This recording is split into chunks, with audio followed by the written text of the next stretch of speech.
Hi friends, இந்த வீடியோவில் வந்து நம்ம என்ன பார்க்க போகிறோம் அப்படின்னு கேட்டிங்கன்னா, இப்போ வந்து நம்மளோட அமரன் திரைப்படம் வந்து அனைத்து தமிழ் திரைப்படங்களோட சாதனை வந்து ஒன்றா முறியடிச்சிட்டு இருக்கு அப்படின்னு நம்ம எல்லாருக்குமே தெரிஞ்ச விஷயம். அந்த ஒரு விஷயம் வந்து இப்போ வந்து லேட்டஸ்ட்டாக ஒரு சாதனை பண்ணியிருக்கு. அந்த ஒரு விஷயத்தை பற்றி அந்த வீடியோ நம்ம டீட்டெயில்டாக பேச போகிறோம்.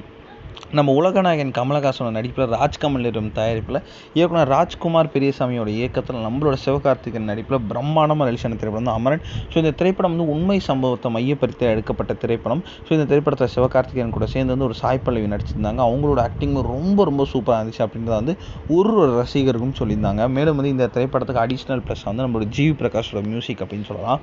ஸோ ஒரு பாட்டுமே வந்து ரொம்ப சூப்பராக இருந்துச்சு அப்படின்றத வந்து எல்லாருமே சொல்லிட்டு இருந்தாங்க.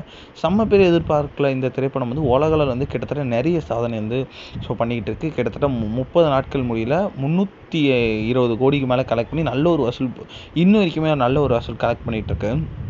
இனியில் வந்து இப்போ வந்து நம்மளோட அமரன் திரைப்படம் வந்து வெளிநாட்டில் மட்டுமே வந்து கிட்டத்தட்ட 105 கோடி வரைக்கும் கலெக்ட் பண்ணியிருக்கு அப்படின்றது இப்போ வந்து அஃபிஷியலான நியூஸ் அது இருக்குங்க. இதன் மூலமாக வந்து நம்மளோட ஹையஸ்ட் கிராசர் வெளிநாட்டில் வந்து நம்மளோட கமலோட விக்ரம் திரைப்படத்தை முறியடிச்சிருக்கு.